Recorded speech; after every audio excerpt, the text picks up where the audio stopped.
Oh man. We gotta get it up. We up live. Yes, y'all. And it don't stop.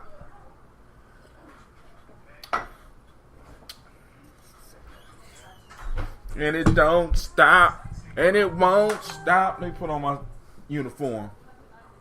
Alright, family. Be on the lookout. I will be advertising heavily real soon the t-shirt, because we are going to be going into full production real soon.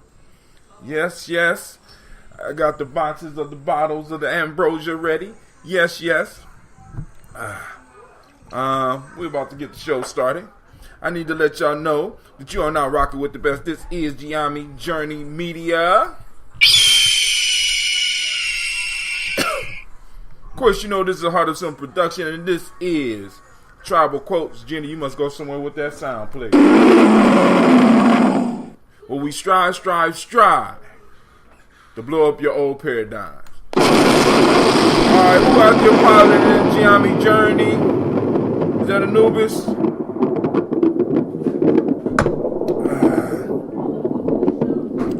Oh man, shirt's about to go live. The app is already live. Got brother Anubis working on helping me get the app up for. Okay, what's up, Anubis? You had any luck with the app on iOS, right? So brother Anubis helped me out with that piece.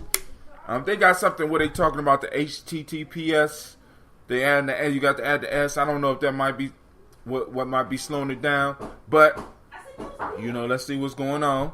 Let me know. Just inbox me. Yeah, I am still waiting on Apple to get back. Okay, cool. So, and as soon as that's up, let me know how much it is, please. You know what I'm saying? Don't spend no money, because I know you balling up there in New York City.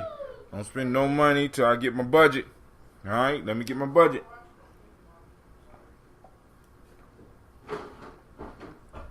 All right, family. So, and of course, you know we strive to blow up those old paradigms. So, giving some people some time for the text message to flow through the community. But, you know, since I don't have to sing, we're going right up to the song. We're going to go down to the song for the night show. And that song is simply...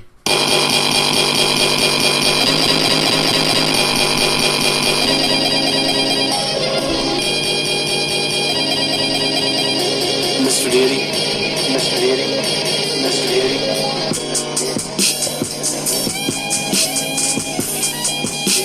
Alright, we're gonna have this conversation. Come on in, fam. Oh, lines are open. Let me open these lines. I am so sorry.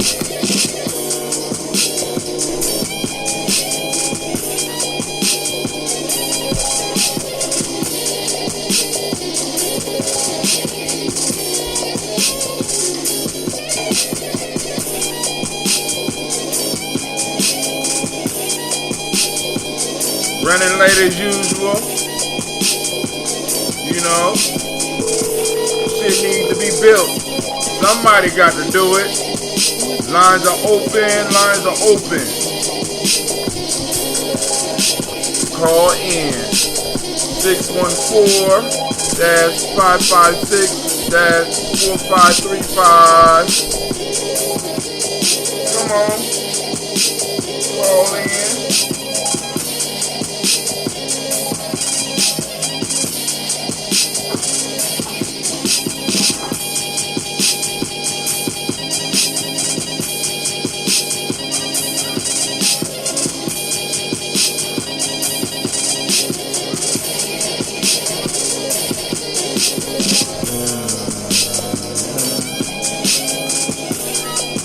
Cool. Call-in lines are open. Oh, we're gonna put up the t-shirt too. Shit, why not? Right? Put that t-shirt up.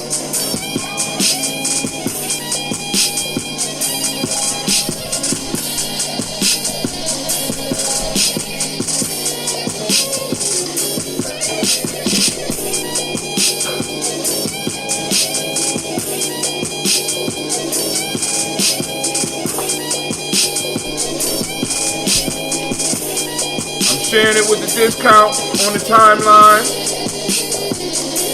With the discount on the timeline, family. Right now, for a limited time, you'll be able to get them for $10. After that, after this short time, we will not be able to afford it.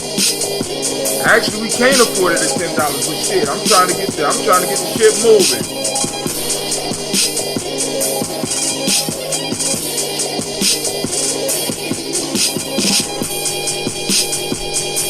Man, my dude put his foot on this beat, I swear.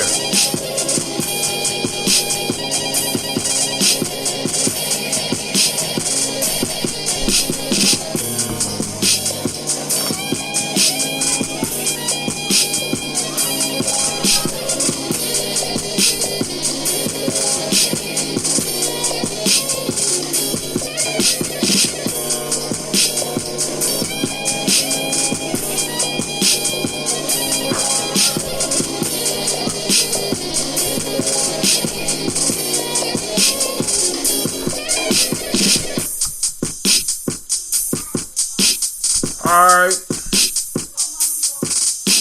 It's on the timeline. Let me see if I can go and post it up on. Alright, family. I need y'all to hear me out. Hear me out. Now, let me see. I'm going to copy this. I'm going to post it up on the Facebook page. Now, what I am trying to master at this present time is how to share stuff on Spreaker, which I think I may have just came up with a good idea. We're going to try it real quick. You know what I'm saying? You know, Regina Idrisu. Peace. What's the link to order t-shirts? I just posted it up right there. It's right below your comment. Let me see about posting it up on Spreaker. I need to go to the Spreaker, so hold on for a second, fam. You know what? It might be even crazy. Let me try going this way. I'm kind of scared, though. I ain't going that way. No. That's liable to shut down the whole show. But family, what I'm going to do is I'm going to pull up Spreaker, so you might hear a little bit of noise in the background. We don't want no noise in the background. Spreaker, there we go, right there. We're going to go right there, see what happens. All right. We're pulling it up. We're hoping that it's quiet, right? It's going right now, and we don't want the echo to come in, but we do want to share. No, we don't want to share. We want to get on the timeline, my friend. Let's see. Oh, here we go. Message. I want to message y'all. We're going to message, and we're going to see if it's going to allow me to message. Okay, here we go. Uh-oh. So I can put the link up here, too. Okay, let's paste. Oh, that's kind of hot. I could dig it. All right, so now, let's do this. We're about to get into the discussion, right? Where we're going to be talking about these proverbs. These powerful proverbs. So those of you that are on the Spreaker, I can see you if you chat. So don't be shy. Don't be scared. You can also call in, right? Feel free to call in. All right, so. Oh, shit. Yes. All right. I posted some things on the timeline, you know, because we just got to stay up on some stuff, right? And I want to make sure that I give y'all the context to check it out, because we have the newsletter coming soon. We're going to be doing it once a month. You know what I'm saying? I'm building the team. I got the team looking at it, right? And we're going to get the writers. People are going to be putting stuff together. I'm going to do some special videos, probably some private podcasts for it eventually. You know what I'm saying? Put some articles together and give you a basic framework of some shit that is important to nation building, because you know, some people hit just the political and they're needed. Some people hit just the economic and they're needed. Some people hit just the history and they're needed. Some people hit just the social and they're needed. But for me, being a nation builder, I got to hit this from all angles. Why? Because my enemy is not attacking me on one front. So I have to be well-rounded enough to take the information and have a serious nation builder discussion with you, because history is important. But history out of the social context of what we are dealing with right now is not important. You understand what I'm saying? History that can't be in a sense applied to us right now and be translated so that we could teach the people a lesson is no good. Economics, separated from where we are right now, does no good. So all of the tools that we get, all of the ideas that we get, I always got to ask the question, what does this have to do with nation building? And those are the questions and those are the thoughts that we want to bring across in our newsletter, right? So we want different people from different angles because I don't want everything ever coming from Brother Hatem. You know what I'm saying? Although I'm going to play a part in it. But my ideas are my ideas. There's other people out there that think about different things deeper than I think about them. And I want to get them involved in writing these newsletters. Some of my daily toasters out there, some of y'all, if you want to be involved with the newsletter, some of y'all already posting stuff up on the timeline. I greatly appreciate that. But what I want to start getting people to start doing is to start guiding the conversation with the reason that you posted it in the first place. Like, for example, today. Excuse me, girl. It's real life here at Gye-Nyame Journey. Y'all see, everybody say hi, Sasha.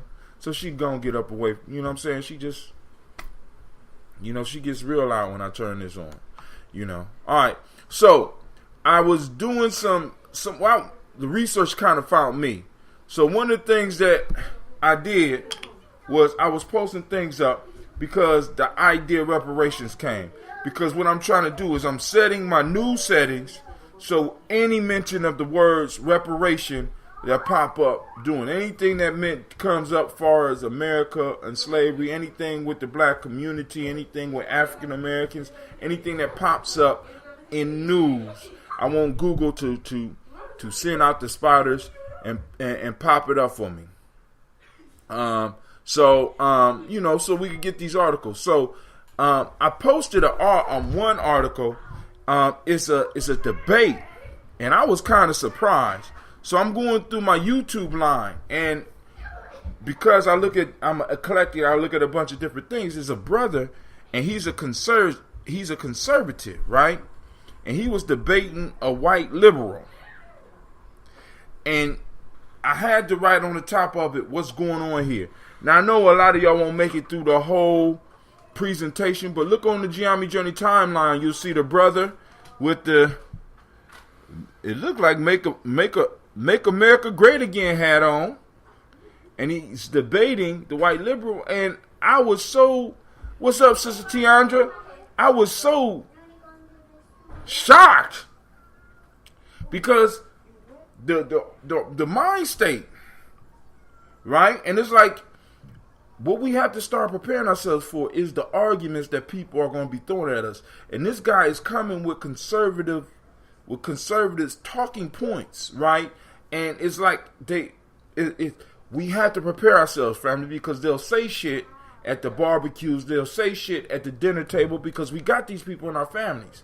They say stuff to shut you down because it sounds logical. It sounds like it makes sense. As a matter of fact, in the moment, it might make perfect sense. But you need to be able to pull yourself out and attack them, because they think about these. They've been thinking about these arguments for years. People have been thinking about these arguments long before this young brother right here picked it up. Other people have been getting the discussion together. So you think that this dude is really thinking deep when in fact all he's doing is repeating talking points. Right? So as nation builders, we got to have talking points. So when we bring up stuff like reparations, because now we're going to move to the next, because check this out. So the first thing that when I typed in today about reparations, the first thing that popped up today is the hysteria about the Supreme Court vacancy isn't about abortion, it's about reparations. I just typed in. This is from thehill.com, which appears to be a conservative news place, right? And the whole gist of this piece is that a lot of people actually think that the hubbub about this Supreme Court justice being placed in office is about abortion, but it's not actually about abortion.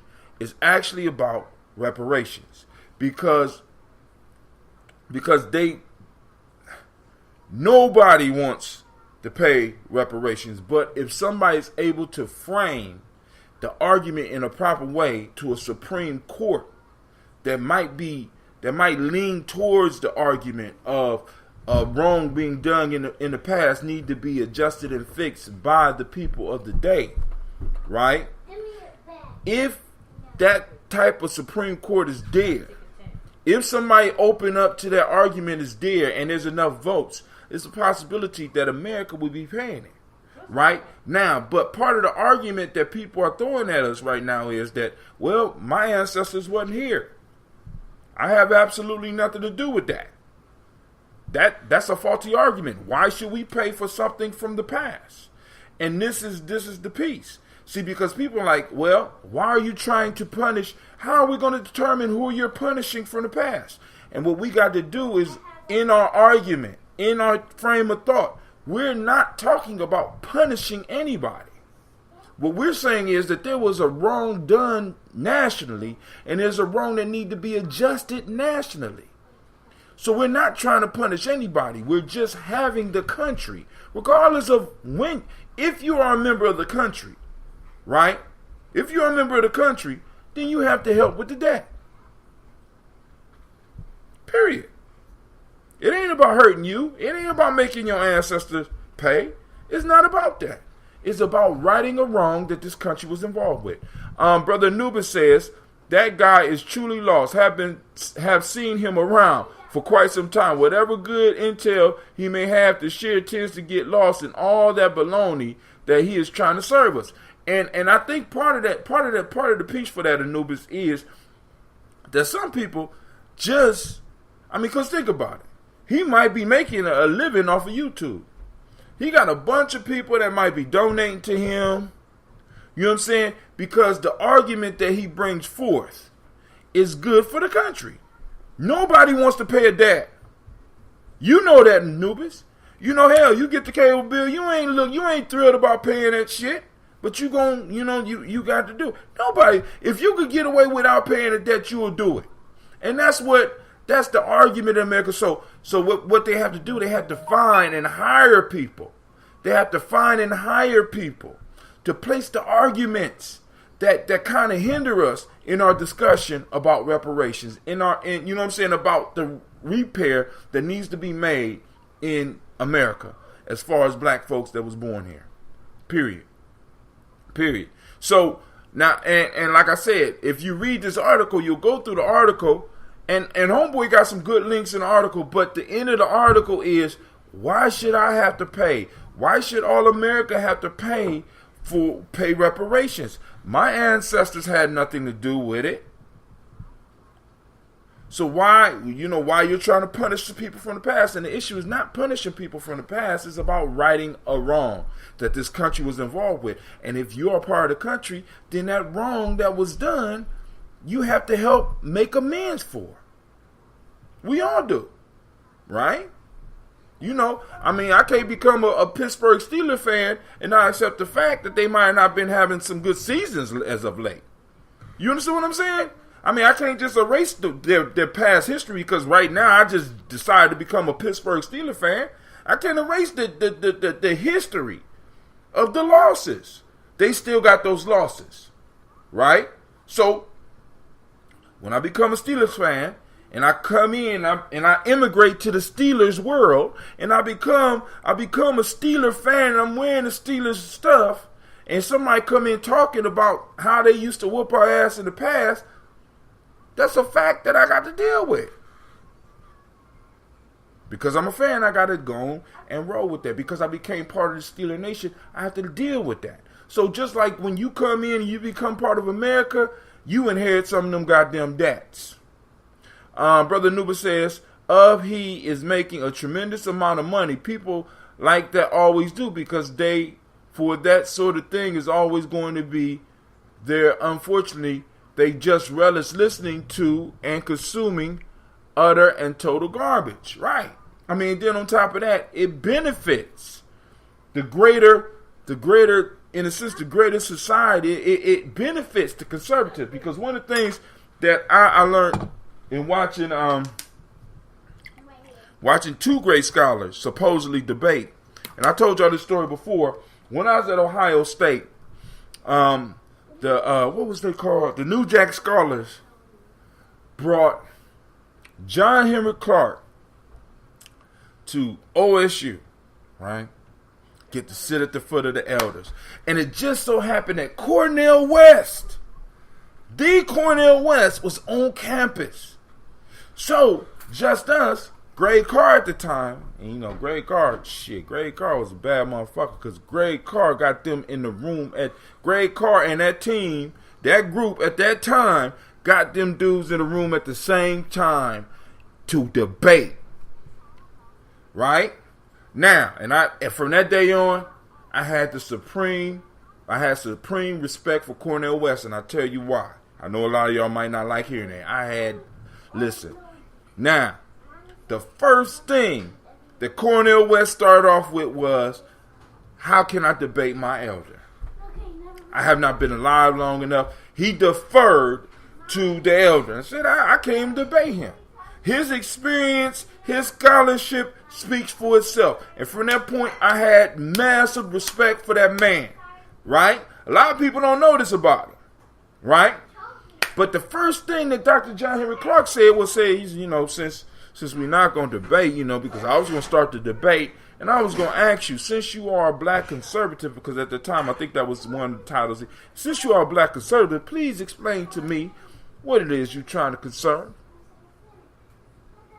So when we start dealing, those of us that are a nation builder, we got to be very clear. When we dealing with individuals coming at us as liberals or coming at us with conservatives, we got to have key and basic questions that we have to be able to ask them so that we could get them to think about your position. If you are a black conservative, what is it about America that you're trying to conserve?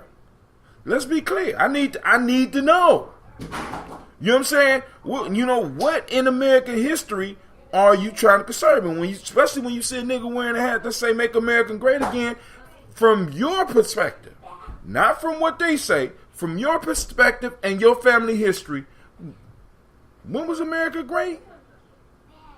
For you and yours. All right, let me see. Brother Anubis say both Sharpton and West pretend on two separate occasions to be on their cell phones when a friend of mine is just trying to get an interview. He was very respectful. Sadly, they couldn't be bothered.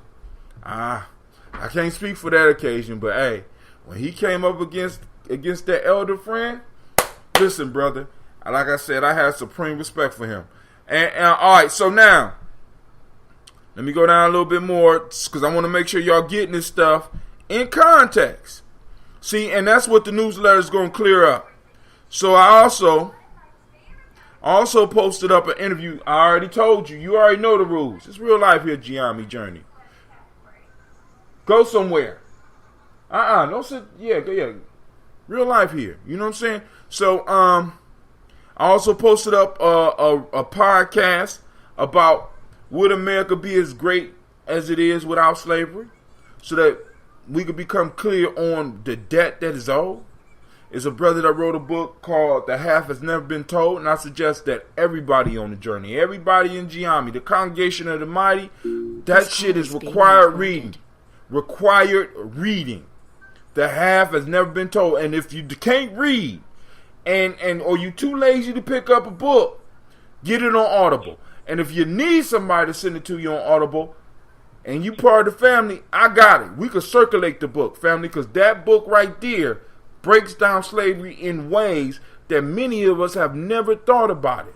Many of us just want to go and keep it personal. It was a personal thing. White folks not liking black folks. And we erase the total business aspect of it and don't deal with it as a business. Slavery was a goddamn business, and we keep on looking at it as a business, and we look at it since it was a business, there was finances made. Since there was finances made, there was money made. We need to find out where that money is, family, and we need to get our hands on it. I don't care who has to pay. My fault. The American team has to pay because we all team members. Somebody just called in. Who is it? And how can I help you? Who is it? Ross.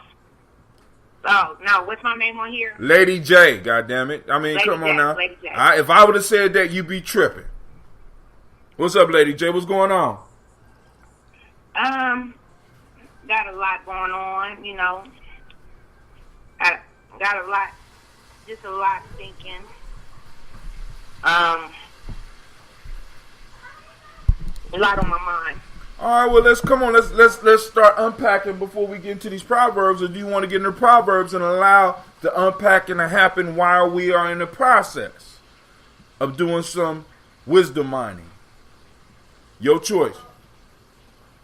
Because I know definitely one thing that's on your mind. Actually, it should be two things.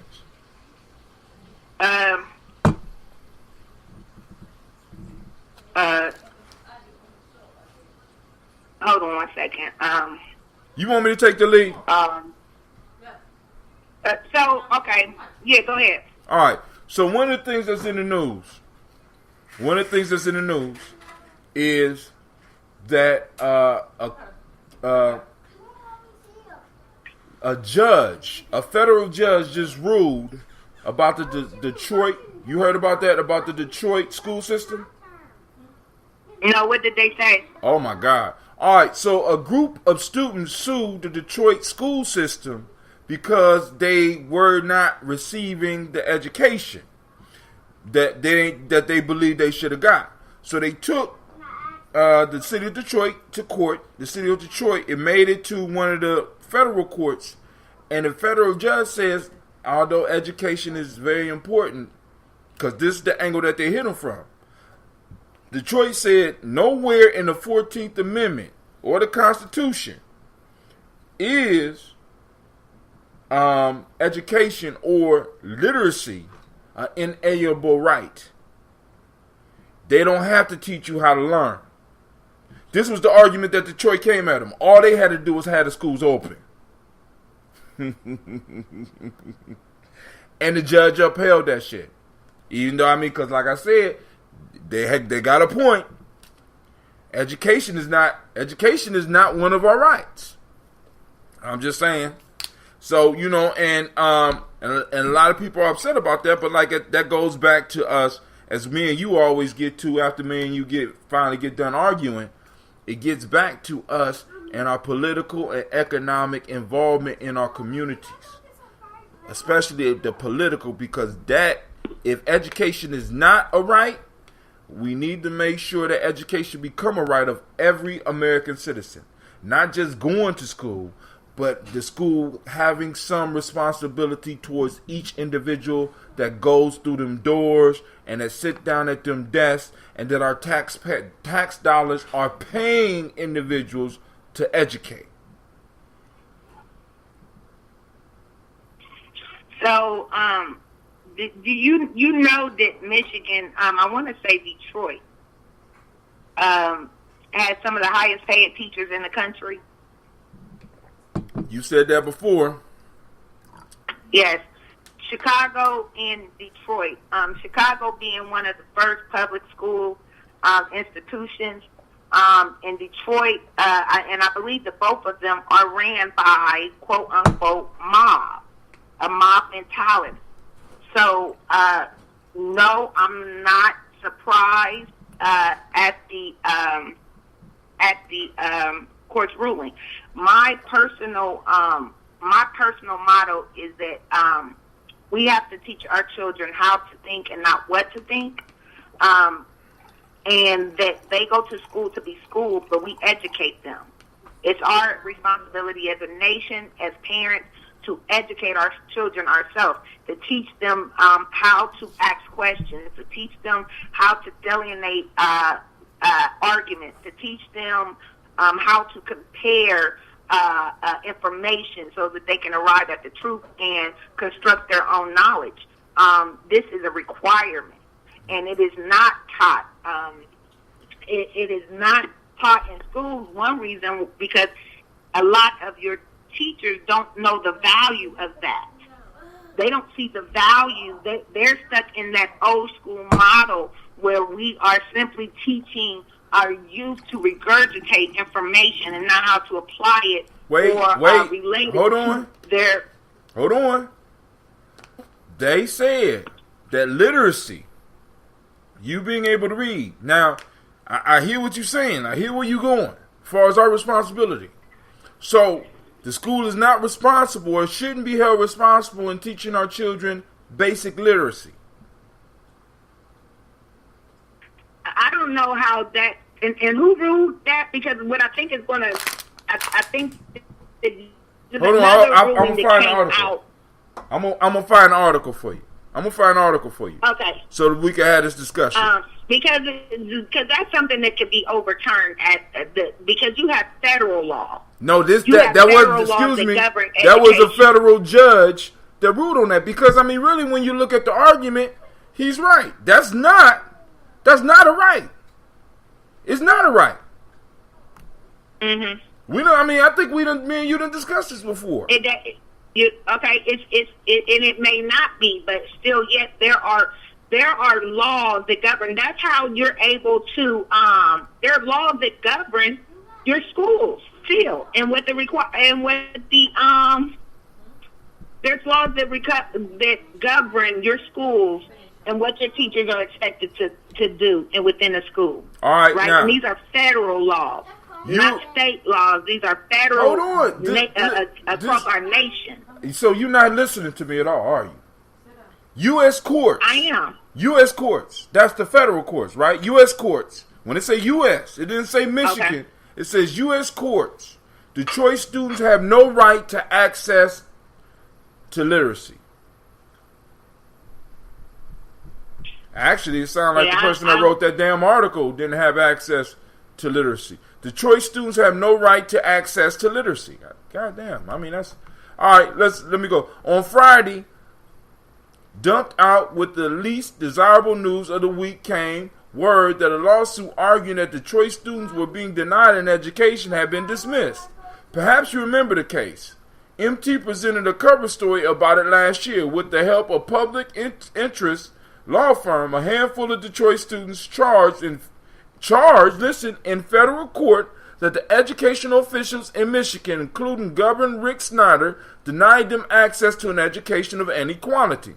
The lawsuit took pains to illustrate how Detroit schools, run under a state-appointed emergency manager, were a welter of dysfunction, overcrowded classrooms, lack of textbooks and basic materials, unqualified staff, leaking roofs, broken windows, black mold, contaminated drinking water, rodents, no pens, no paper, no toilet paper, and unsafe temperatures that had classes canceled due to 90-degree heat or classrooms so cold students could see their breath. At times without teachers or instructional materials, students were simply herded into rooms and asked to watch videos. One student claimed to have learned all the words to the film Frozen in high school. The lawsuit even mentioned one 8th grade student who taught a 7th grade and 8th grade math class for a month because no teacher could be found. We had described such teaching methods as a sort of throw a book at them and hope they learn something method of education, only without the book to throw. Students cannot be expected to learn when they are simply warehoused for 7 hours a day in an unsafe, degrading, and chaotic environment. That is a school in name only. It is hardly surprising that at the plaintiff schools, which serve almost exclusively low-income children of color, and almost 99% of the students are unable to achieve proficiency in the state-mandated subjects. Last year, the state moved for dismissal. Listen, last year the state, because the state is fighting this. This ain't the city, it's the state. The state's argument was that the 14th Amendment contains no reference to literacy. Then last week... So the federal judges sided with the state. There you go.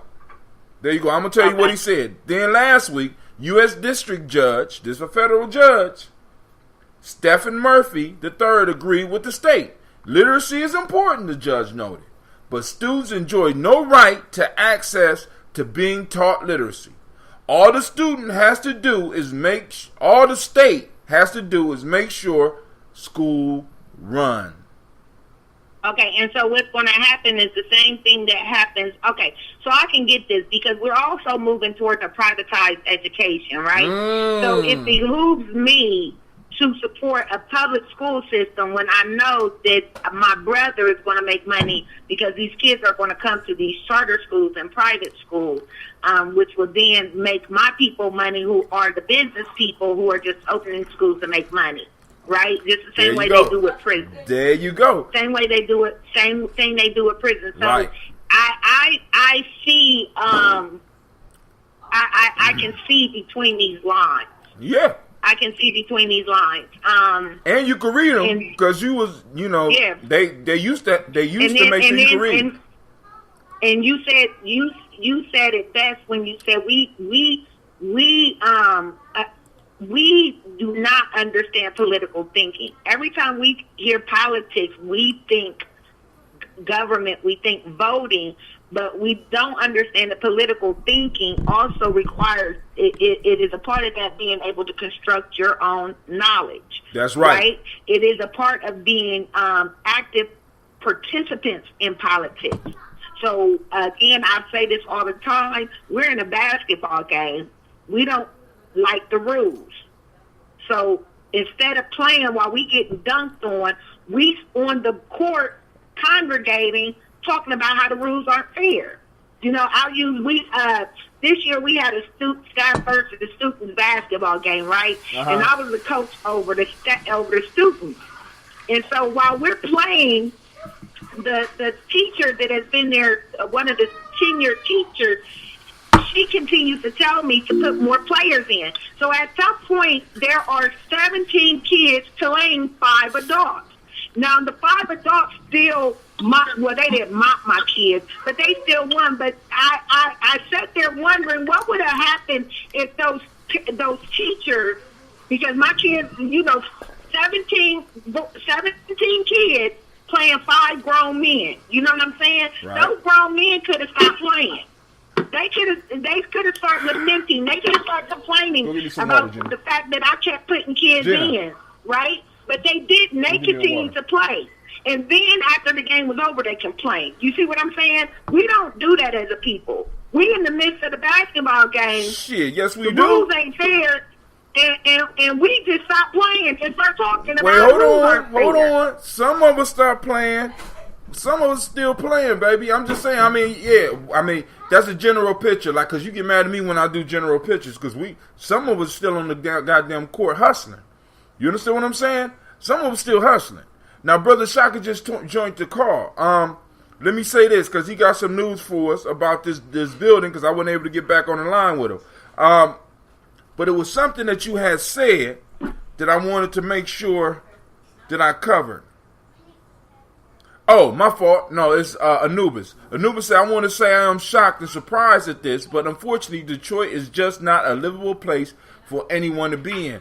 And I hear you, Anubis, but the issue is that once something make it to the federal court and a federal judge can make a ruling like this, right? And a federal judge... It's going to go to the Supreme Court. Right. It's going to go to the Supreme Court, and I don't think that it's...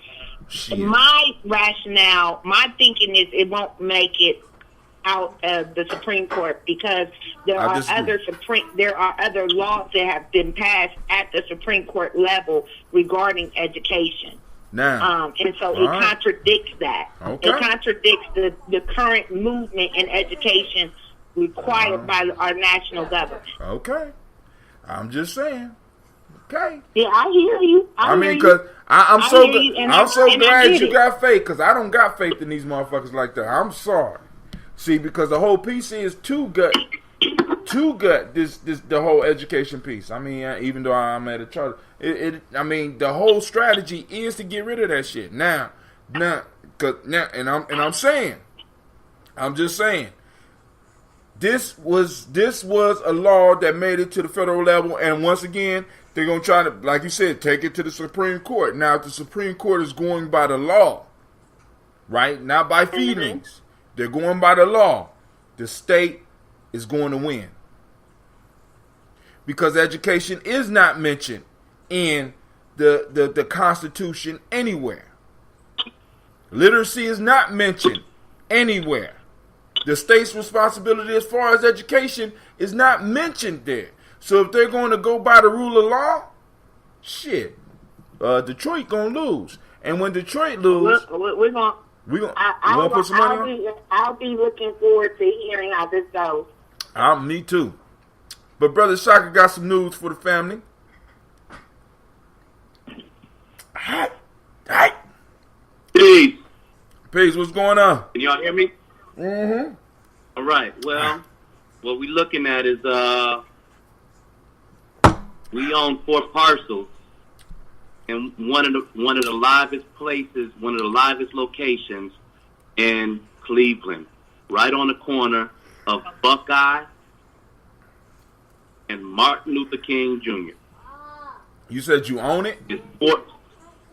Yes, it's 4 parcels in this church, 3 water bills, and if you look on my timeline, you'll see the tour of the entire inside of the church. If you scroll down my timeline, you'll see the tour of inside of the church and the cottage house. It's a 3-bedroom cottage house. Right. Now, here's the thing. I won the bid today at $62,000, which means that by 11 o'clock in the morning, I need a cashier's check of $6,200 to go to them, and I got 45 days to finance. This is all the property that we ever need for all of the transgenerational artist community that I'm looking to establish here. Now, Tribe, what it does for us down in Columbus is gives me an opportunity to be able to pull from this and get that spot on Franklin so that we have a real underground railroad scenario for those coming out of wardship into independent living. And both sites take care of themselves just through the independent living program, through the retirement community. And we have to start with the retirement community first, and because with doing so, we get the FHA 202 redevelopment loan, and stepping in and being able to rent the space out to a clergy person that's going to pay for being there on Sundays, things like that. I mean, it's a whole bunch that can be done. It's two auditorium-sized spaces inside, plus a chapel that holds 500 people, plus a rectory that is a fancy word for a live-in situation for about 12 people inside of the church, plus the 3-bedroom cottage house. Yo, I need help. So how much of the $6,200 you got right now? I have some commitments to clarify, but right now, without hearing back from them, about 2 stacks. And then after the 6,200, after the 62, I got to finance 62,000. The 6,200 it doesn't come out of the 62,000. It's the fee. Mm-hmm.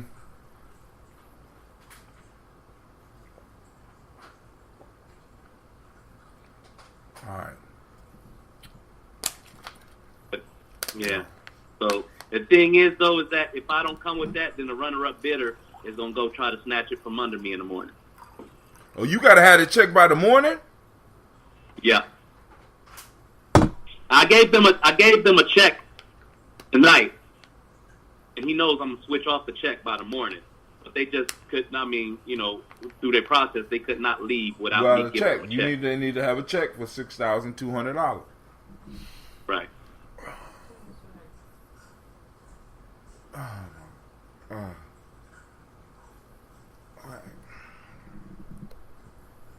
All right, family. So y'all here. So what is the proposal we dealing with, Brother Shaka?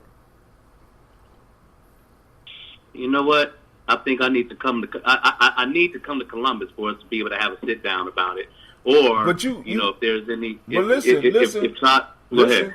To sit down, because right now you need a check by tomorrow morning. Yeah. Okay. So you want me to? Okay. So publicly, what I'm saying is that by the time I finance, which I got 45 days, Thank you. I got 45 days to be able to get it financed, and shoot, I mean, if we talking about getting, if we talking about a loan situation, I can deal with that. You know what I mean? If we talking about, somebody stepping on to the, onto the mortgage with me, and we move on as an investment team, then that's the business that we need to sit down with, because I have about, like I said, I got about 6 operations that are going in here simultaneously, and we need to be able to manage it to make sure that everything is going to do what it does. Meanwhile, the runner-up bidder is a 3-bedroom already offered up. Huh? Is the 3-bedroom already opera? I mean, is that livable right now? No.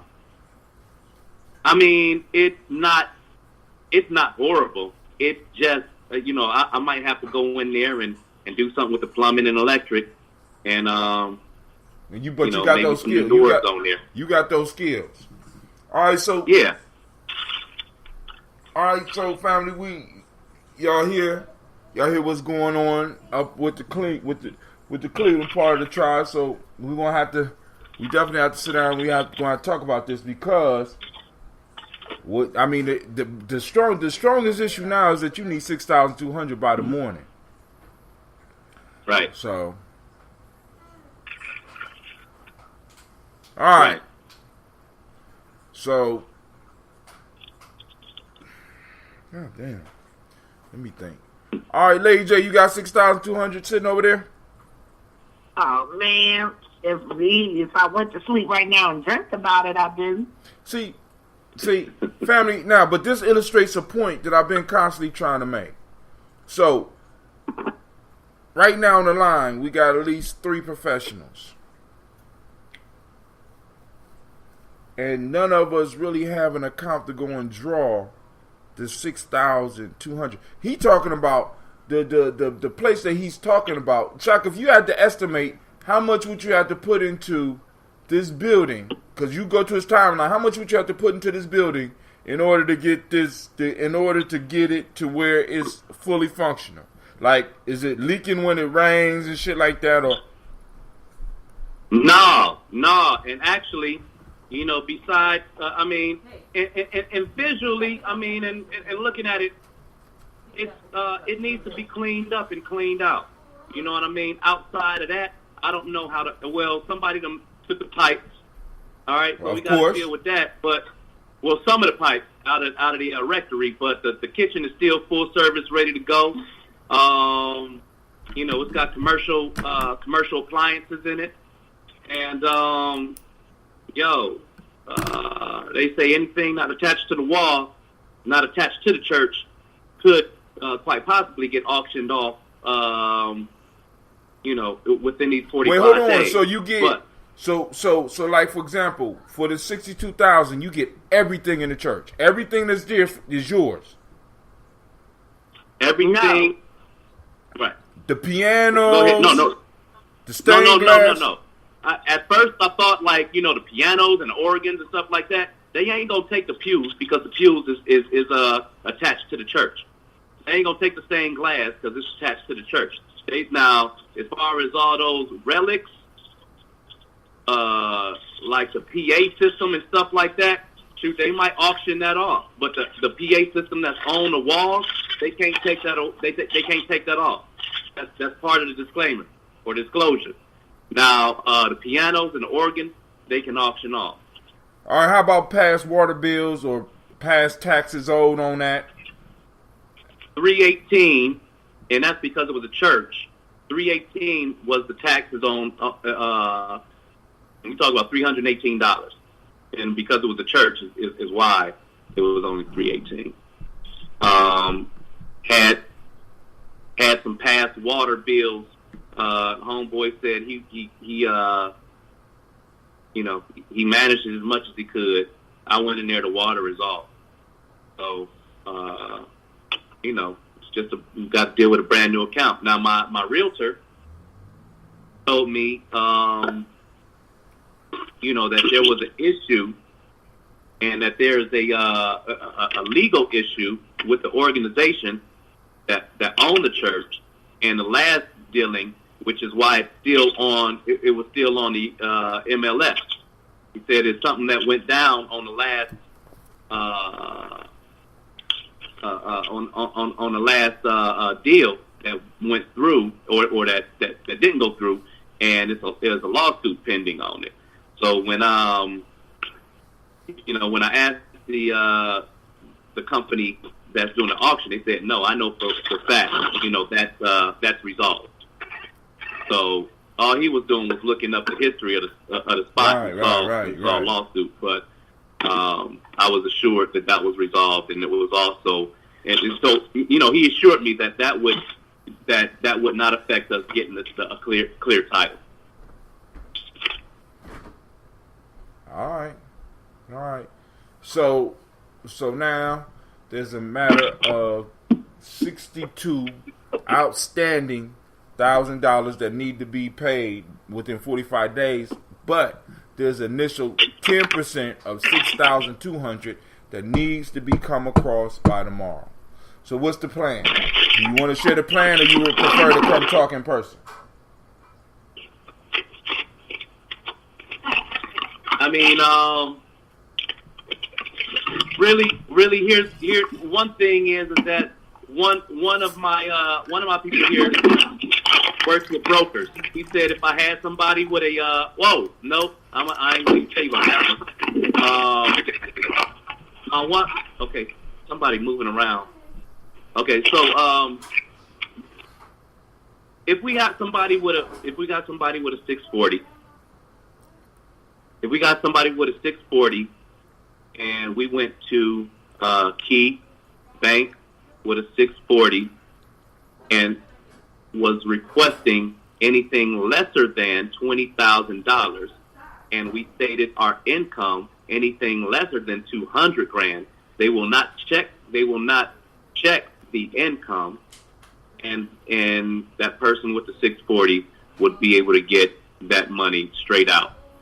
20,000 is well over the amount that we need for this fee as well as the closing costs, which is shared. Wait, all right. So now there are closing costs too? No, I'm saying there ain't no closing costs right now because I haven't gone through the financing. But as soon as I finance the 62,000, yeah, there'll be closing costs on that. Unless I do it through NACA. Now that's what I'm about to ask. Now, because you've been a major cheerleader for this NACA piece. So what's going on? Yeah. So what's going on with this NACA piece? Did you reach out to NACA or? No, the person that gave me that information is my NACA contact. She gave me that information today. She said, you know what? On Monday we're going to the bank, and she's gonna and we're gonna start working. She's gonna pull my credit. We're gonna start working on getting the thing financed. Tell you what, like I said, it'll work out better for me if it was done as an investment group. But I got to figure out the shared incentive for y'all to be able to. I mean, because I know when we get when we get things going on in there, it's going to be a lot of profit, with the programmers. But right now, immediately, like she said, she get somebody with a 640 over there to her person at Key Bank, and those are that was the heads up that she gave me. I want to go through NACA, and she still is she's contracted with Key Bank, but she was the director of NACA out of Cleveland. So she's really showing me how to work both systems. All right. So now, without any further delay, what I want to do is I want to get into these proverbs. I got to wrap my mind around this because, I ain't got no 6,200. But I need to wrap my mind around this. But I do got T-shirts. So, family, like I said, if y'all want to make this investment, hell, buy these T-shirts. I mean, because this is the reason. And y'all I want to say that I don't have 62,000 yet. That's what I want to say. Well, what I'm saying, 6,200 yet. What I want to say is, this is why it's important for us to form tribes, to start paying taxes to ourselves. So when the opportunities like this pop up, we can look at them, we can measure them. We can see what we can do, what we can't do, but we will be able to at least come up with something like $6,200. See, I mean, I want to say this. I have a girlfriend here, same age as me, 1 year older. For the last 2 years, when she's gotten her income tax, she's bought a house every year. The woman has 3 houses now. One she has a mortgage on, 2 that she owns outright. And that's just from what she does with her income tax money. So I think that owning property, especially with the situation with gentrification and especially with the opportunity that Brother Shaka is sharing, is definitely possible. You got some money, Lady J, because you come with this possible shit. Well, we need some money. I ain't got it. I ain't got it. My wife keep looking at me like, nigga, if you even... You know what's so crazy? I was on Facebook Live today, man, during the auction. Right. And, I mean, it was just like off the movies. The dude was like, 100, all right, 95, and he got all the way down to 50, and I'm like, all right, there you go. I nodded my head at 50. And it's like 50, and then all of a sudden, you know, he was like, sold, you know. No, at first he said, you know, we're going to take a 2-minute break. We're going to take a 2-minute break, go outside and do what you got to do to make whatever calls you need to make. You know what I mean? See if you're going to compete with the gentleman by providing. And it ended up being, you know, and in the bid was 62. I got it, you know, and now we here.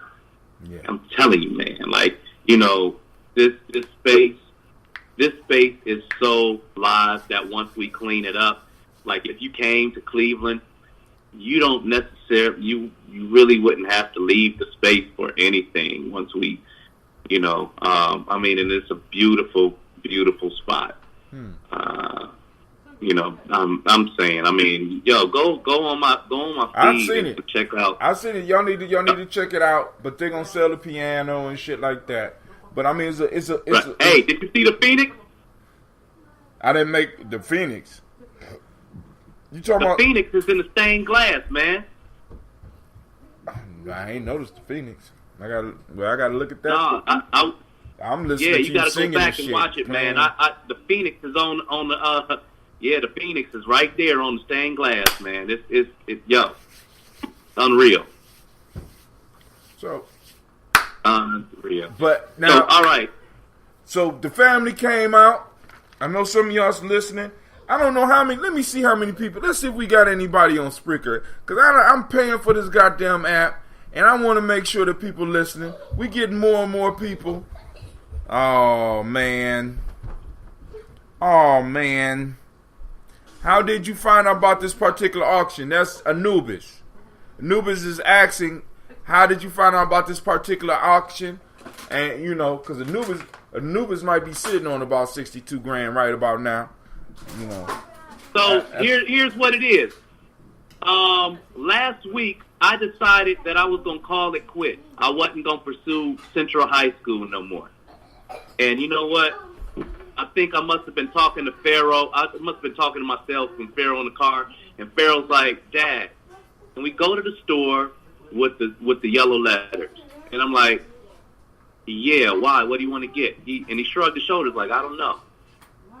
That's my son taking cues from the universe, and that's me taking cues from my son.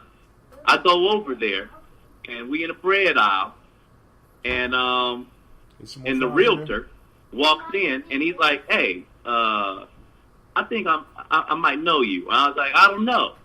I was like, "Are you a councilman?" Because he looked like one of the councilmen.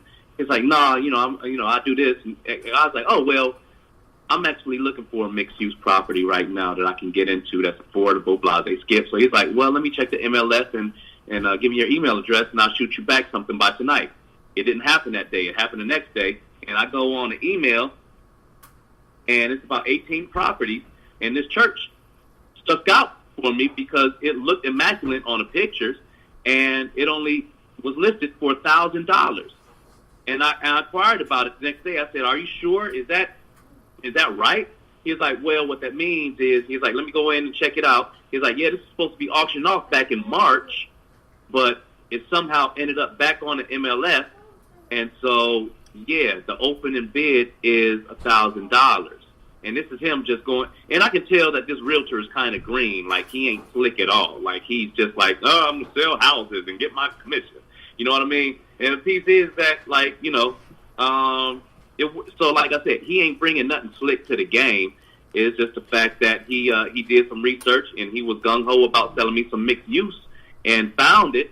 And he said, well, here's the thing. I researched it, and the open house is actually this Sunday, and the auction is on Thursday. So it just kind of hit me right quick, like I need to jump into this. And I went to the open house, fell in love with it. The venue was speaking to me. Plus, I didn't know that it had a 3-bedroom cottage house over there. That was a deal closer. And enough green space for us to have some tag football teams on one side of the church and have a booth. I mean, shoot, it's as much space around there as a lot on the school. Now you know that. Now, are you talking about just the school lot, or are you talking about all the shit we got just in the back? Just the school lot, not all that grassy So it's area. quarter mile. It's a quarter mile around. What? I mean, the school is a quarter mile around. Oh, well, maybe that's a bad example. I mean, look, put it like this. I can see us having about 20 vending booths outside while we having a performance. All right. And that's in the back lot. That's in the parking lot. Well, Anubis said, laughing out loud, I wish I am currently tied up in some deals myself, missing close to $250K. You know, with some of the stuff he do, as well as with the cryptocurrency, with the prices going down. Hold on. Some of y'all hold on to your shit. Don't lose nerve, because I know people out here clowning right now. Well, everybody that was talking about the cryptocurrency. Hold on. Now, hold on a second. That's a good. I'm glad you brought that up, because right now, you know, like I say, I'm on this site. Okay, Tagged is a dating site, but then you got Meet Me and Live. Hey, all of these. Hey. Now, is this gonna lead to a conversation back to some money? Because I don't want to hear about Tinder and shit like that. Man, come on. Can I say what I was about to say, man? Go on, finish. You always do that to me. I'm talking some real stuff. Go ahead. Look. So the thing is that, look, man. Look, when I go on live, on Tagged or any of these other networks, what happens is that people start throwing me gifts. They start throwing me gifts so I perform. So they throwing me gifts. They throwing me a microphone. They throwing me a crown. All of these gifts cost. Like, you spend money to buy these gifts to give to people in hopes that they come to your live and they bring you more gifts and bring you more viewers. Piece is that these gifts add up. These coins add up, and they turn into diamonds. And these diamonds are worth, like, 80,000 of the diamonds are worth $200. And you can just convert that right on the site and get it right on your credit card, $200. So, you know, said some 80,000 diamonds? 80,000 diamonds equal $200. What? Right? Right. So, like, if I got this worldwide platform, and I start tapping into other people's lives, the ones that are trending, and they put me in a box so people on their live hear me sing. And then those people is going to favorite me. And then when I go live, they get a notification, and they jump into my room because they know I'm going to sing. And that's how I'm trending on Tag now. I've only been with Tag for less than a month. And so I'm trending just off of the strength that I target the trenders. I make friends with the trenders. They throw me in a box. And every time I show up, like, they know I'm in the room because I'll throw them a gift. And they be like, yo, Baba Shock in the house. Let's see what he got to say. Who want to hear some good singing right now? And that's people in the UK. So, like, you know, or Nairobi or wherever they are, folks is really showing love. And the cool part about the Tag piece is that it's designed for you to be in your internet gangs, if you will.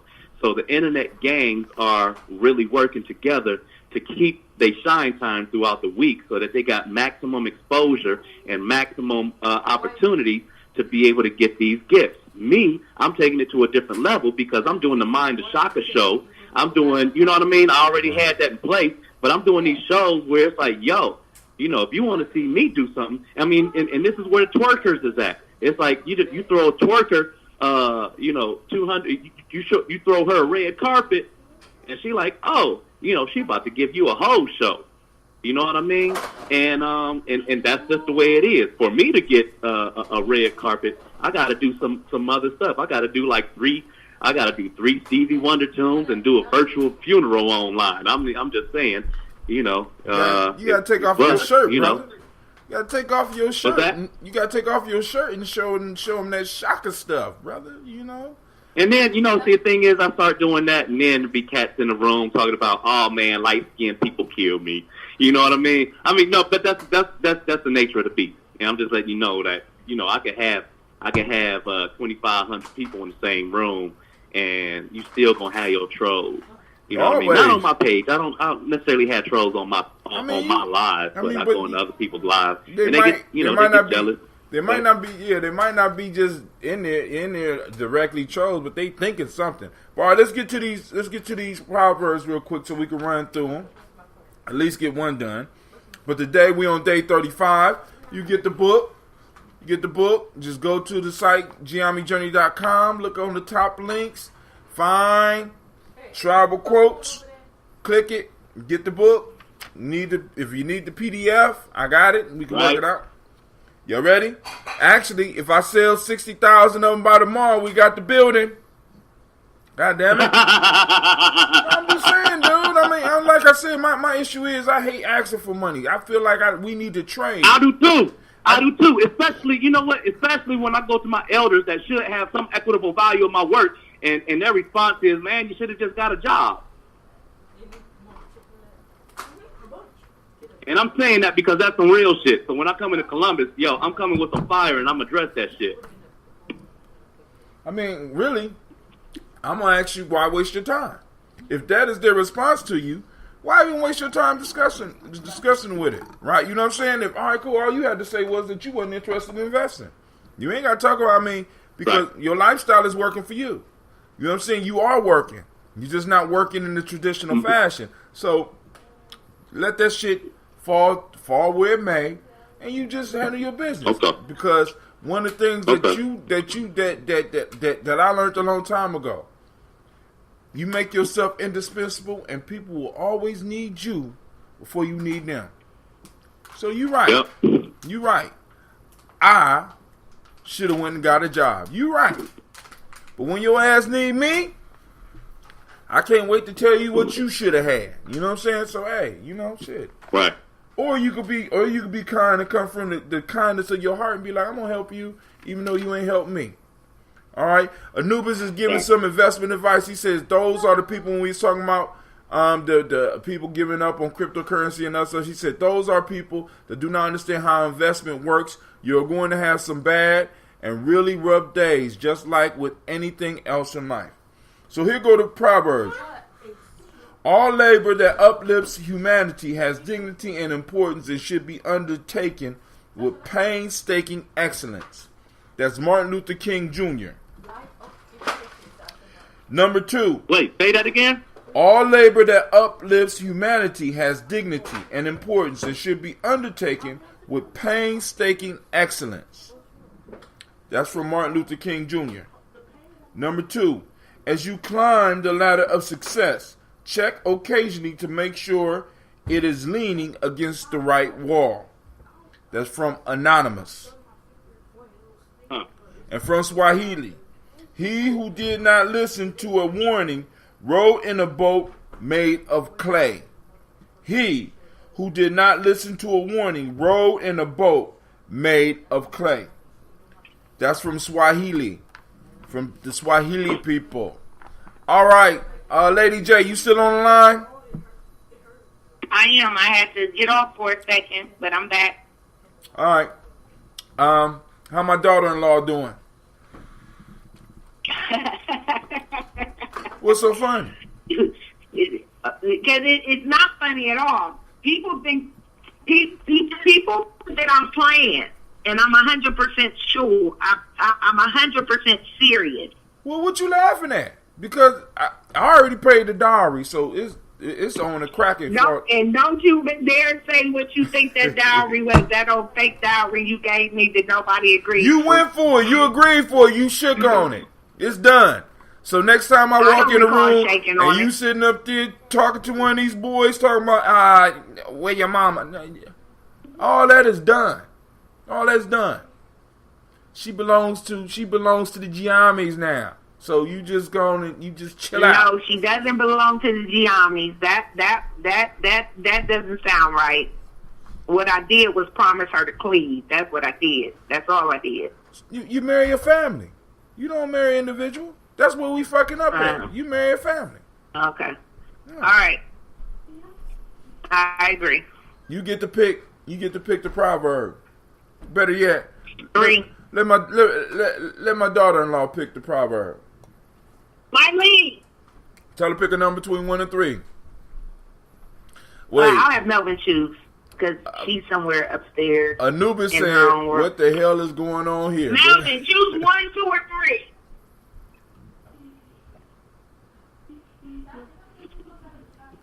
Melvin. See the bubbles? He chose 2. Pretty good. Hello? Melvin, I need you. Yeah, I need you to pick a number between 1, 2, or 3. He chose 2. 2. All right. Good choice. As you climb the ladder of success, check occasionally to make sure it is leaning against the right wall. As you climb the ladder of success, check occasionally to make sure it is leaning against the right wall. Who want to go on that one first? I want to go on first, and I want to go on first, and I want to be on the record of saying this is going to be short and sweet. Okay. That never happened. No, it's going to be short and sweet. I'll jump in again, but it just reminds me. You know how they always say, "How do we define success? How does one define success?" And it seems like success is defined differently amongst people. What they view as success looks different, and so I think that this proverb just reminds me of that. You might think you're climbing to success. You might think that these things, capital THINGS, equal success, but maybe, maybe that's not where your ladder's taking you. I'll leave it there real quick. Okay. Now wait, let me read something real quick. Brother Anubis says, let's try to keep a much closer eye on these auctions. Because, family, there is deals out there. But the issue is we have to have access to liquid cash. So we have to start paying taxes to ourselves as a group. So that we can sit down and we can actually have a virtual meeting and be like, yo. You know what I'm saying? Why is it paying taxes to each other when we should just be saving? We should stop spending money we don't have on things that we don't need. Why is it not that we just... Is that working? My people, Jay Adams got this app on her phone, right? And it takes this little change. I ain't put it on my phone yet, but I am. You talking about the app? You talking about the app? Art of being poor. You talking about the app I sent you already? You come up with it. I didn't say that. I said Jay Adams. I don't know if you sent it to me or not, but I know she did. She has a couple. She has a couple of couple of apps on her phone, and one of them takes her change and puts it into a saving account for her. Is that it's called Digit. I sent you that about 5 times. I've never seen it. Yeah. But, okay. So anyways, yeah, some of that. So if we're using that and creating disposable income, basically. But what I'm saying is, I hear you. We all should be saving. right? But right now, he has a possible viable, because we would have to sit down and have a deeper discussion with him. But in the group, do we have, with those of us that are saving, do we have access to $6,200 that he needs to get right now? Okay, and I'm saying this. I'm saying with those of us who are saving, and I'm saying if enough of us was just doing that, we would have enough. But if enough of us, hold on, so now the entire investment will just fall on an individual. What I'm saying is, by paying taxes to ourselves as a group, whether we call them dues or whatever, by us doing that on a monthly basis, what we do is we stack up a large enough amount of money where we have money that not only we could pull from our savings and invest, we can invest as a group, as an investment group into something to make sure that we are able to seal the deal. Now, not only am I investing, you can do that if enough people were. And I'm not trying to argue with you. You are trying to argue. Why not? I mean, we. No, okay. Can I say something? Can I say something? And I don't want you to get offended. Here we go. Can you promise me you won't get offended? I'm gonna get offended, and I know where you live, so keep on, keep it up. Shaka, can you promise you won't get offended? Sure. Okay, this is my issue, Hatim. This is where we are one and the same, but yet we are one. We are one on two different planes, and your plane is probably definitely more elevated than mine, sir. But I'm just going to tell you, that was so I nice. will bite your. If you tell me, if you can convince me of a way to save. Okay, so this was my point. If enough people were saving right now, period. If enough people were saving, and Shaka put out this request, or anyone, put out a request amongst the nation of people, and I'm individually saving, right? I can still collab with you, even though I didn't pay into I didn't do the taxes. I think that right now we need something that people will do right today, that I can do right now. Those are the suggestions. That is the piece that I be wanting to give people. What could you go back? That's just like when I'm in a PD at professional development. Don't tell me tell me the things that I can go do tomorrow in my classroom. So tell me the things that I can do right now. So and right now, Shaka has a problem. We have a solution. We may not have a solution right this second, but it is very true that if enough of us said today that we don't know what we're going to use this money for, but today I'm going to start saving, right? Something I can do tomorrow. I don't think that's the way. I don't think that's the way. No? I don't think that's the way. Because I have the same issue with that as I have with the elder. Like, give me just to get your job. The thing is that if I was in a circle of folk who believed enough in the equitable value that my products and services bring, then I wouldn't have my hand out for anything. It would be an even exchange, and I would be commissioned for the work that I do. Instead, it's like I'm still in the place where that part is still a boutique. You don't think that you're commissioned for you're not commissioned for the work that you do? Where? I mean, we give them a little something, but it's not really a commission. I mean, and let me say this too. And once again, Lady J, what that comes down to is like this. Like when I do contracting work, that ain't my price. Because I'm not no handyman. I'm a contractor when I do that work. You can you can have somebody else play Schneider. That ain't me though. If you want a pipe fix and some odds and ends stuff, then you get a handyman.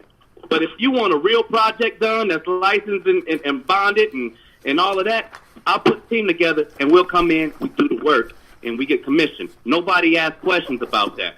Me, when it comes to the lessons that I teach and the work that I do without my own facility, I ain't shit. But now I got my own space, and when I do, I mean, put it like this: whether it be through our conversations tonight, or the wee hours in the morning that I spend on these other sites to be able to figure out a deal is going to be made. A deal will definitely be made in a favor of what I need to raise to be able to demonstrate that this is what I've been talking about all along.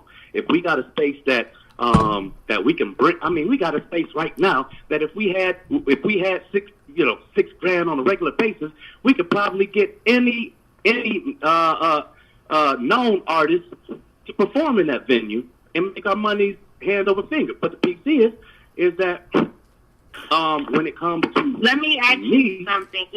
Is this your life's work, Shaka? Yes. What you do, yes. Is it your life's work? Would you do it for no payment at all?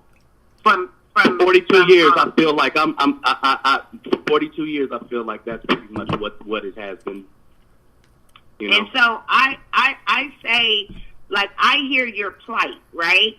I hear what you're saying. I hear what Tim is saying, but I'm saying at the end of the day, if no one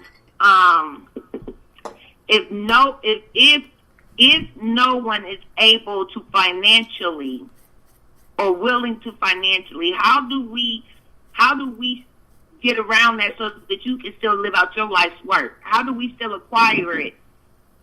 How do we do that? How do you acquire it? Oh, okay, ask the question again. How are you going? I want to start by saying,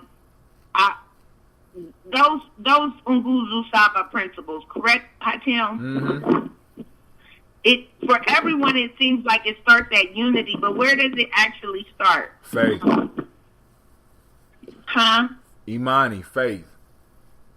And who are you having faith in? You first start is all principles start from inside and work outward.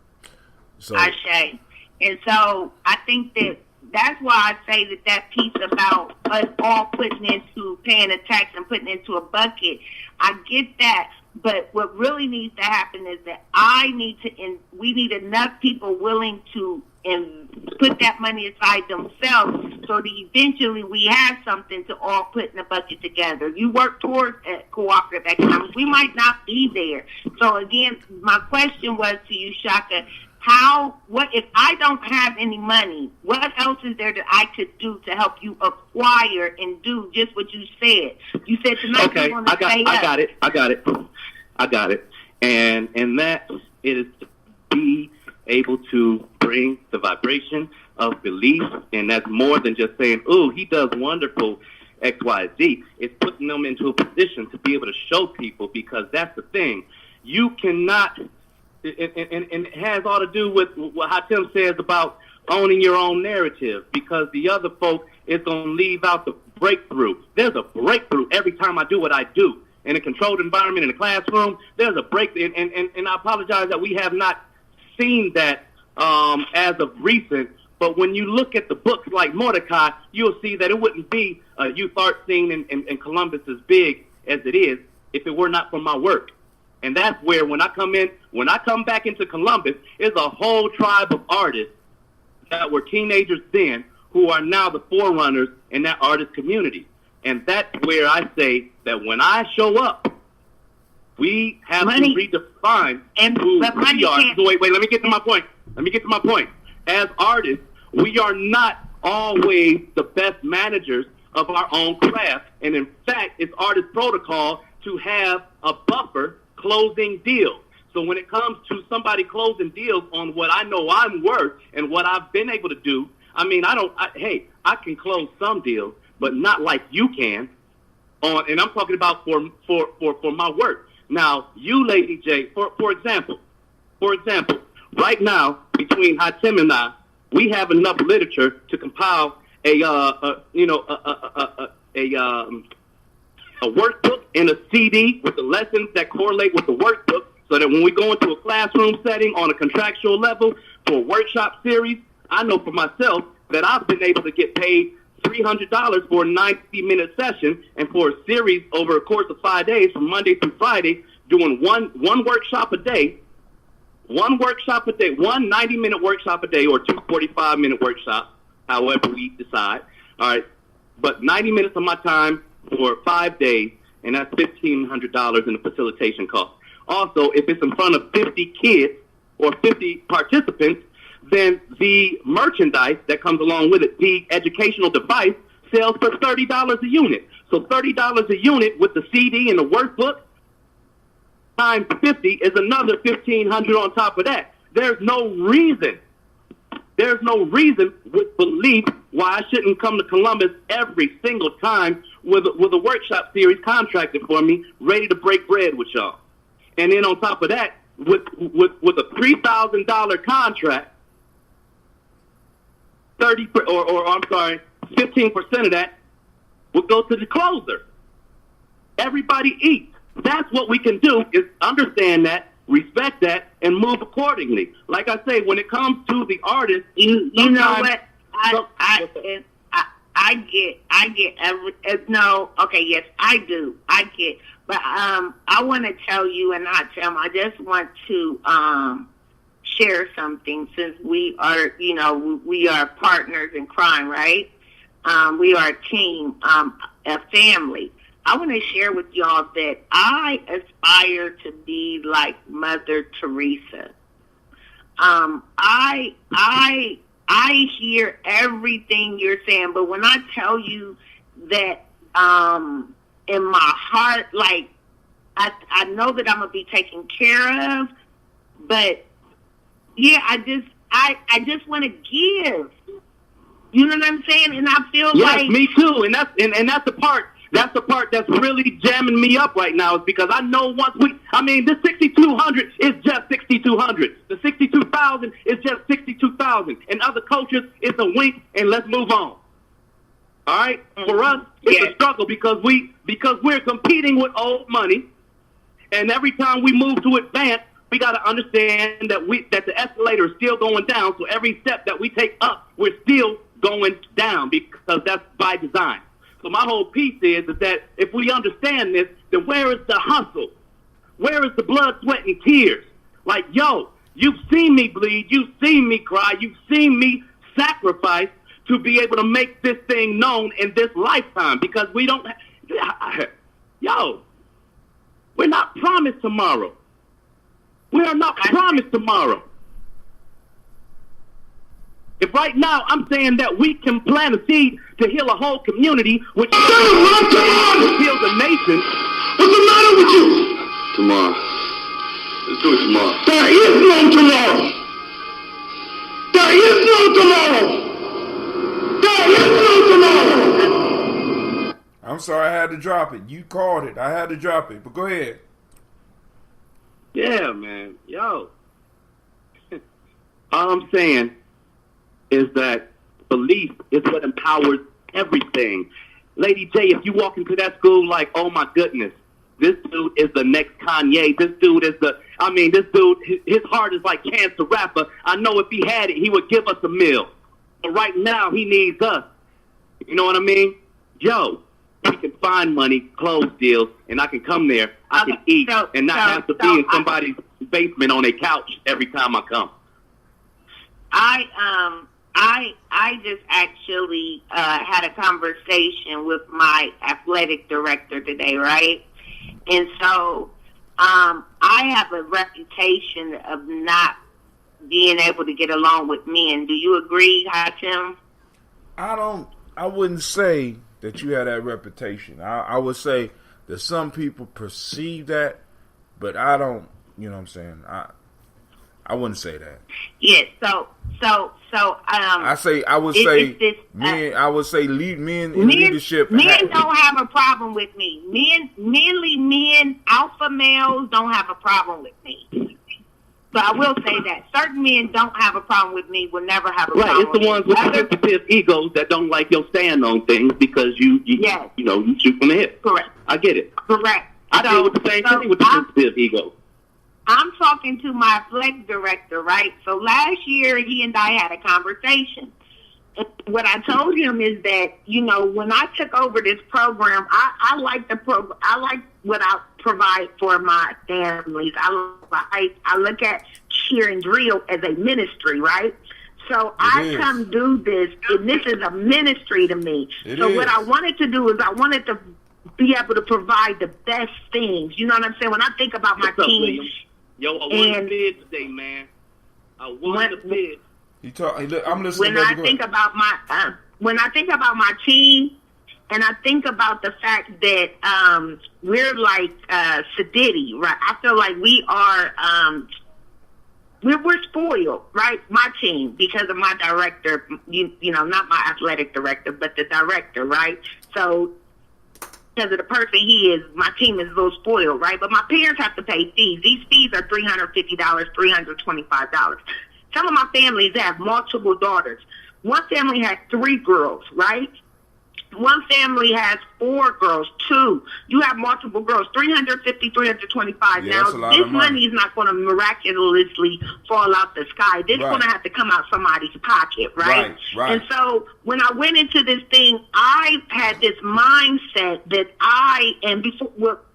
some time ago, I had this mindset that I wanted to be a coordinator to coordinate fundraisers, so that the parents can have these great things and be so spoiled, but not have to burn their pocket, and then that this man wouldn't have to go into debt in negative, supporting and giving us this image, right? Right. I wanted to make it. That's how I wanted. So I got on this fundraising piece, and so I coordinate these fundraisers, several, and every year I get better, right? So last year, my athletic director comes to me and he tells me he doesn't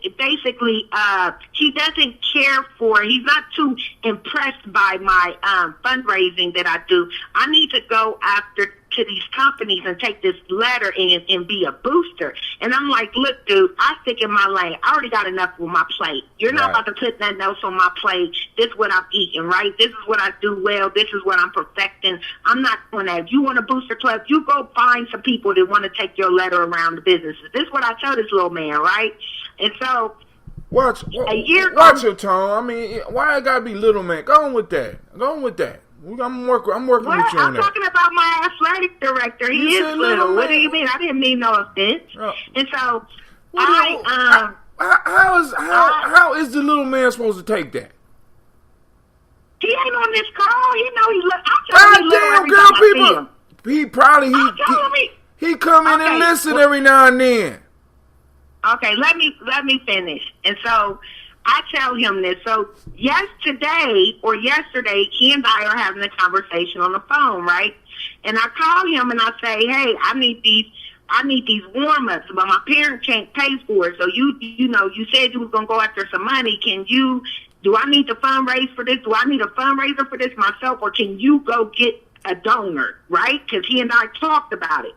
So then he tells me that I must go out and get these. He says, well, I got this letter, right? So he done forgot the conversation last year. I didn't. He said, I have this letter.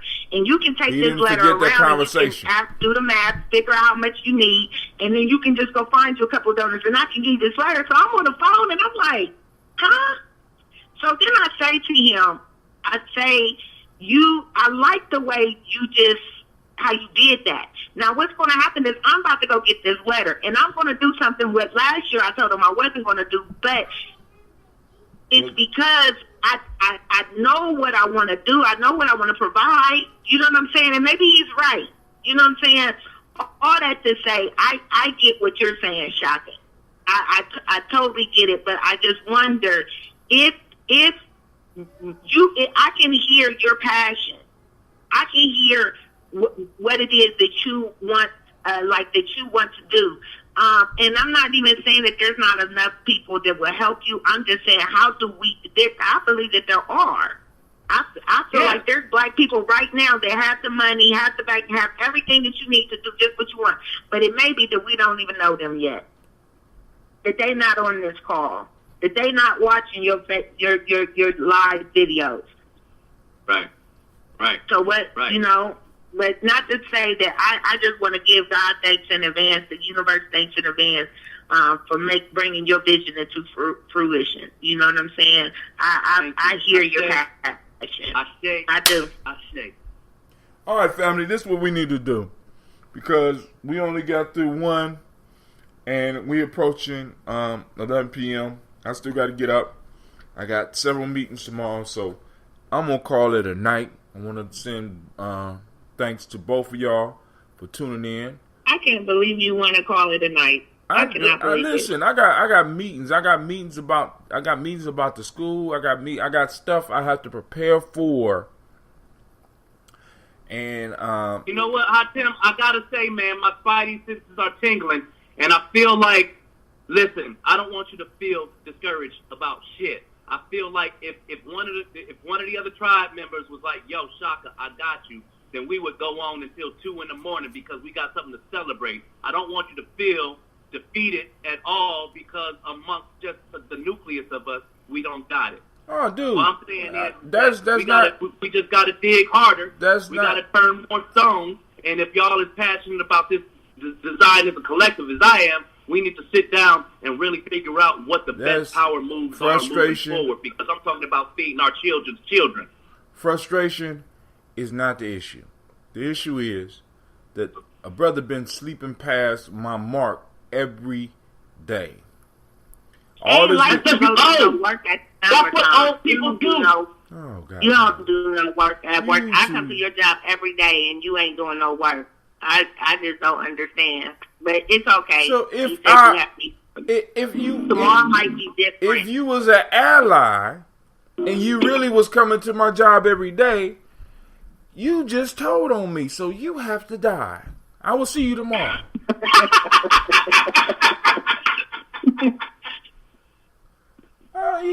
Goddamn. You know, I'm like, damn. And I let you in my room. What the hell's wrong with you? But nah, plus I gotta pee. I got the shit. Yo, I gotta go to sleep. Y'all can keep on know, talking. Y'all go ahead. Hey, Tim, did you see my post today? No. Oh my God! So I went to the job and I sat at your secretary's desk and then I put my things all over her desk, made it really junky. I went and found things to put on her desk. I put my feet up. I took a picture. I sent it to her. What'd she say? On Facebook. Oh, she respond yet? Yeah, she responded. What'd she say? She said, "Get your feet off my desk, and if you don't clean my desk, well, I'm gonna go find it. Even Miss Franks got on there and said she commented about it. She never comments on my posts since we're frenemies now. Y'all competitors. Y'all make each other better. No, we're frenemies. Yeah. All right. So you have to go. Now I don't have to hang up. I can leave it on. Say in closing. Well, say what you got to say.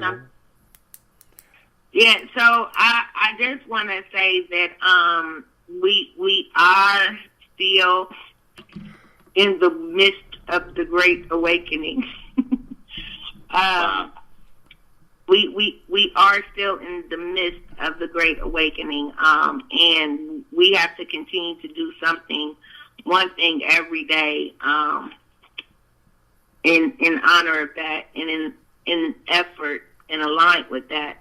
And so tonight I've just been reminded that I need to save. I need to use these apps. People are giving me pep jewels and gold, and I'm not acting on it, and it's contributing to my own destruction, right? You better pay them goddamn taxes. Today I've been reminded that if someone gives me a tool, if I'm building a house and somebody comes by and gives me some tools and I just choose to just not use them and I just keep, you know what I'm saying? I ain't hurt nobody but me.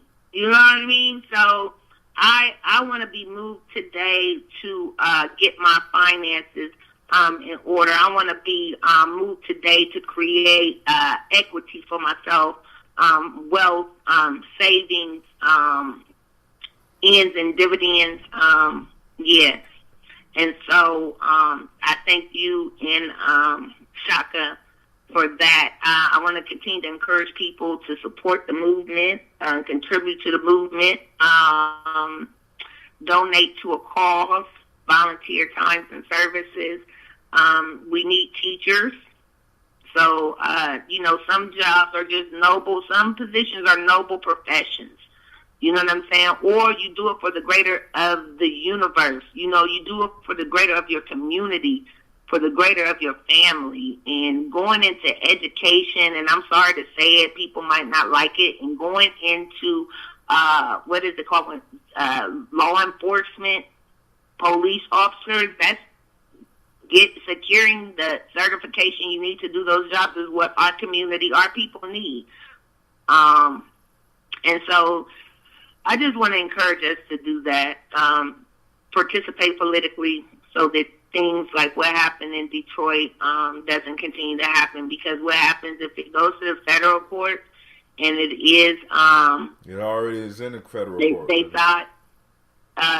Supreme Court, right, and it is ruled accordingly, then it's going to it's going to set off a wave across this nation.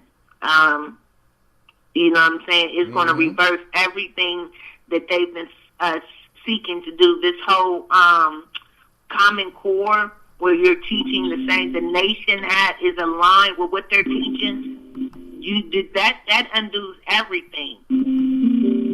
And so, that is major.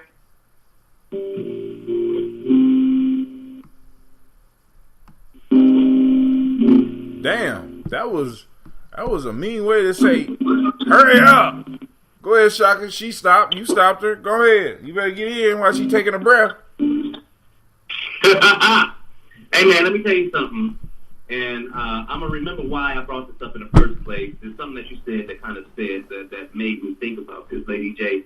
I remember I met this woman, right? And this woman was so aggressive about the fact, I sat down next to her at a bar, not intentionally like to be flirtatious or anything like that. It's just that she was sitting next to my shit. Now, one of those games that you play, and I was sitting, all right. So anyways, started a conversation with me, and I'm such an alien about things that I didn't even know she was flirting with me until, I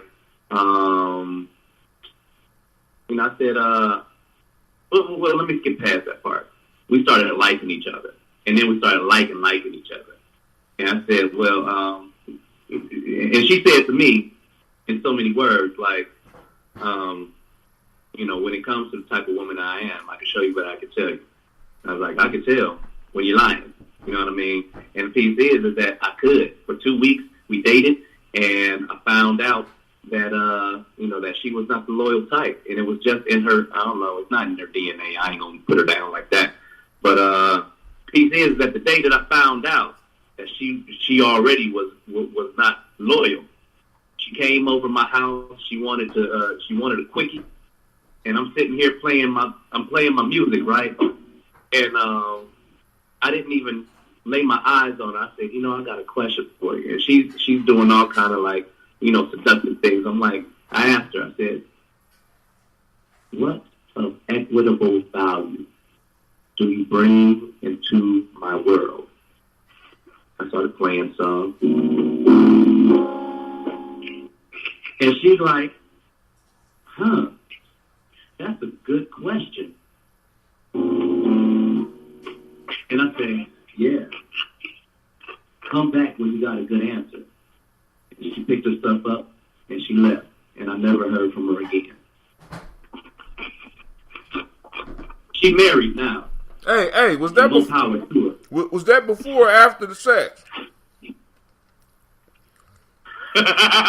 Hey, man, listen. I have to have an emotional connection with someone to make love with them.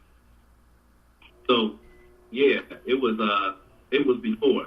She came and went all at the same time. So it wasn't even no sex involved. Once I realized that she wasn't trying to be mine, that whole switch was gone. They got a name for it. I don't know what it's called, but I have to have. It's called a sapiosexual. A what? Okay. What'd you call them? It's called a sapiosexual, maybe. Sapiosexuals are people who are in love with the intelligence of others. So they are aroused by intelligence in others. No, That's what a sapiosexual he wasn't is. He wasn't that intelligence that arose anything in his ass. That wasn't the intelligence. That was, I mean, I understand because some people come across, I have run into people that's been very aggressive, and that shit is kind of scary. As a man, I can't really tell my dudes that, you know what I'm saying. But that shit kind of spooky to me. Right. I mean, as long as a woman understand that, like that's something that for me, I could never be unfaithful just off of skin alone. Like I spent time in strip clubs and things like that, but I haven't been to a strip club since I've been to Cleveland because I don't have an emotional tie to Cleveland. That's really what it is. Is that when it comes to the women here, it's like man. I mean, when I love hard, and when I love, it don't necessarily come from a sexual place. If I love you, that means I care about your well-being. And I'm not about to stand here and watch you make the same mistake or make the same wrong decision over and over again because you know it's wrong and it's a behavior. And until you are willing to change that behavior, I have no part in your existence on every level. So, and that comes from a level of self-mastery. That comes from a level of commitment. That comes from a level of, what equitable do you bring into my existence in the first place? All right. Ladies, if you don't know, this is a Shaka Hasbury I'm Single commercial. No, but I will give you this, though. I guess I paid my weight in gold. It's been a long and rugged road. I see beyond the clouds. The sun is trying to shine on me. Living in this crazy world. Yeah, just wanna break free and find a little hiding place. Feel the sunshine on my face. What does it take? When will my glass ceiling break? Just wanna break free like a phoenix, burn from the fire that rise from the ashes, shine to the masses, 'cause every day that passes come closer to our last. Could be our only chance to move and advance. These times getting hectic and I just wanna be free.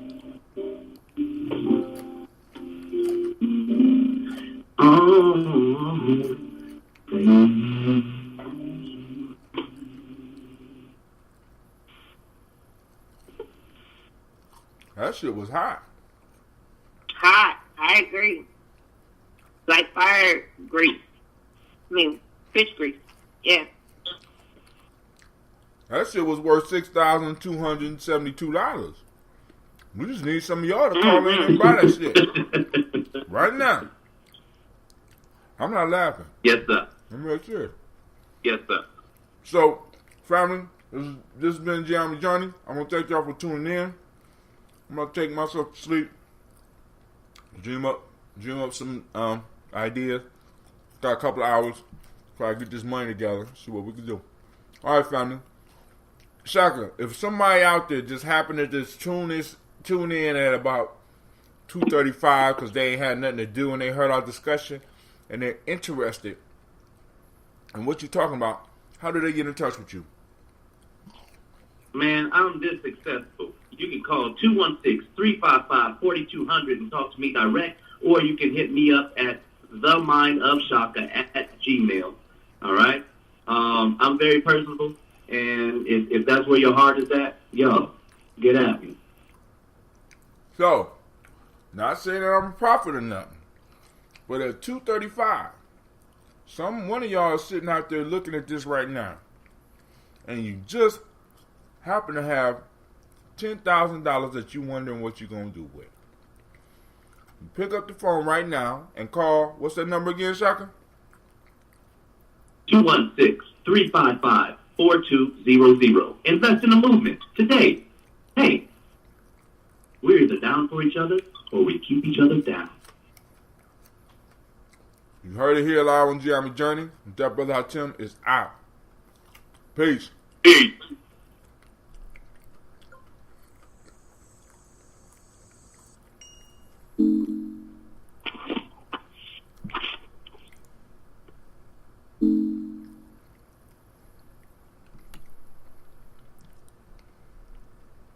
All right, Spreaker, I'm out. It was great chilling with y'all tonight. Thank you for your patience. With that, we out.